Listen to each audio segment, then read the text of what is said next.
শিল্পী নিঝুম সরকার গান করি।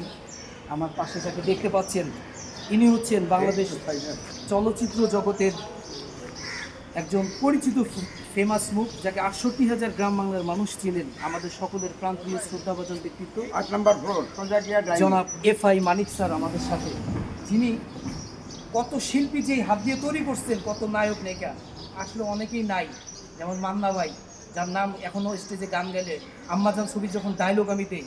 আপনারা জানেন বাংলাদেশ চলচ্চিত্রের নায়ক নায়িকাদের কণ্ঠ একমাত্র চলচ্চিত্র ছাড়া বাহিরে আমি নিঝুম সরকার এই চলচ্চিত্রের প্রচার এবং গান আমি ২২ বছর ধরে করি। এবং আমি আজকে এতটা কষ্ট পাইছি, আমি জীবনে কোনো দিন FDC আসিনি। FDC নায়ক নায়িকাদের সাথে প্রতিনিয়ত আপনারা আমার ভিডিও দেখেন, জানেন যে আমি নায়ক নায়িকাদের দিয়ে বিভিন্ন স্টেজ প্রোগ্রাম, কনসার্ট প্রোগ্রাম করি, যাত্রা, সার্কাস, টিকিট সিস্টেম।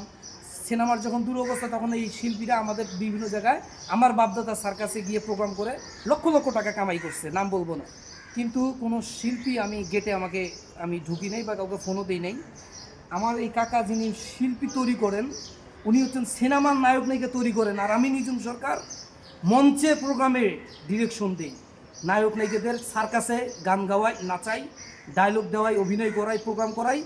৪০,০০০ ৮০,০০০ টাকা করে ২ দিন প্রোগ্রাম করায় পেমেন্ট দেই, আমার বাপদাদা দেয়। আমি ২২ বছর সেটা করে আসছি, গান গাইছি, ডায়লগ দিচ্ছি। আমার কাকা আমাকে গেটে আমার জন্য বলছে, এই একটু ভিতরে ঢুকে দাও। মানে at first take my sweet love, I do not know that for this. মানুষ মরণশীল, একটি কথা বলবো, আমার দাদা বলে গেছে, আমার বাজানের কাছ থেকেও আমি শিখে নেবো, মানুষ থাকবে না মরণশীল। আত্ম অহংকার কোনোদিনই করবেন না। শিল্পী হন, ডিরেক্টর হন, পরিচালক হন, আপনার জীবনটা কিন্তু আপনার আগে পিছনে এই রমজানে অনেক লোক ছিল, নাই। আপনি যে আছেন আল্লাহর কাছে শুকরিয়া আদায় করেন। আমার বাজানের কাছে আমি সারা জীবন কিন্তু এই ভিডিওটা আমি প্রচার করবো না, কিন্তু এই ভিডিওটা আমার স্মৃতি হিসেবে থাকবে। আমার আব্বা যদি একদিন মারাও যায়, আমি এটা দেখাইতে পারবো। কত মানুষকে তুলে দিয়েছে, এখন আর চিনে না। এখন আমার বাজানে এই যে FDCর ভিতরে দেখা হইলো, আমি জীবনে চিনি না, আমারে চিনি না, আমার যে একটা সাপোর্ট করছে, আমার মনটা ভরে গেছে।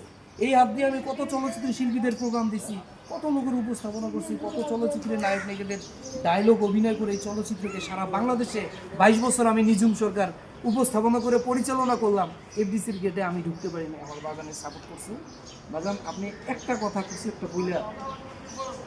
নিঝুম সরকার শিল্পের সাথে অনেক বড় ভূমিকা নিয়ে চলছে, প্রতিটি অঙ্গনেই তার বিচরণ, এটা আমার ভালো লেগেছে। অনেক শিল্পীরা তার প্রোগ্রামে প্রোভাইড হয়, তারা প্রোগ্রাম পায়, সেই প্রোগ্রামের অর্থ দিয়ে তারা বেঁচে আছে। আমি নিঝুম সরকারের আরও উন্নতি কামনা করি, আরও বেটার কিছু করবে। একসময় বাংলা চলচ্চিত্রে আমার চেহারা সাথে আমার বাজানের চেহারাটার অনেক বড় ভূমিকা, অনেক মিল, অনেক ধন্যবাদ। তার প্রতি আমার আসলে আমার বাজান কিন্তু জানে না আসলে এই বিষয়টা। যখন চলচ্চিত্রটা একটু বিপর্যয়ে চলে গেল, আপনাদের একটু দুর্বিষহ মানে যখন দিন দিল, তখন অনেক সিনেমার নায়ক নায়িকাগুলো কিন্তু আমাদের বিভিন্ন মেলা খেলায় যে প্রোগ্রামগুলো হয়, আপনারা দেখেছেন বিভিন্ন যে সামাজিক সার্কাস বা বিভিন্ন মঞ্চের প্রোগ্রামগুলো, আমরা কিন্তু ওই প্রোগ্রামগুলো পরিচালনা করি। আমি ২২ বছর ধরে করি। আপনার সমস্ত শিল্পী তো এই বিষয়টা ভূমিকা সত্যি আমাদের এই শিল্পের জন্য একটা বিরাট ভূমিকা পালন করছে। আমি বলেছি যে আমার আরও দোয়া করি। মান্না ভাই বিষয়ে যদি একটু কথা বলতেন দর্শক, মানে আমি একটু পরে বলি। আমি একটা